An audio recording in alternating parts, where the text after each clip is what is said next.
ఒక వ్యక్తికి ఏదో ఒక సమస్య వచ్చింది అనుకోండి, శారీరంలో ఏదో ఒక బాధ వచ్చింది, తీసుకుపోయి హాస్పిటల్లో అడ్మిట్ చేశారు. తన యొక్క ఒప్పుదల ఎలా ఉంటుంది? డాక్టర్లు ఒక్కసారి 2 సార్లు రౌండ్స్కి వస్తారు. 10 సార్లు వచ్చారనుకోండి, తన ఒప్పుదల ఎలా ఉంటుంది చెప్పండి? తన ఒప్పుదల ఎలా ఉంటుంది? డాక్టర్ని అడుగుతారు, సార్ ఏమన్నా అవకాశం ఉందా, బ్రతికే అవకాశం ఉందా అని అడుగుతాడు. అంటే తానున్న ఆ పరిస్థితిలో తాను ఏం మాట్లాడుతున్నాడో అదే తన మీదకి వస్తుంది. మీకు అర్థం కావాలని క్లియర్గా చెప్తున్నా. తానున్న పరిస్థితిలో తాను ఏది మాట్లాడుతున్నాడో అదే అతను తన మీదకి తెచ్చుకుంటాడు. అందుకే మనం ఉన్న పరిస్థితుల్లో మనం ఏం మాట్లాడాలంటే దేవుని వాక్యమే మాట్లాడాలి.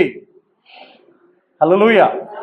నువ్వు ఏమి ఎక్స్పెక్ట్ చేస్తున్నావో, ఏ సల్వేషన్, ఏ రక్షణ, ఏ కాపుదల, ఏదైతే ఆశిస్తున్నావో దాన్ని నువ్వు పలకడం వల్లనే అది నీ మీదకి తెచ్చుకుంటావు నువ్వు.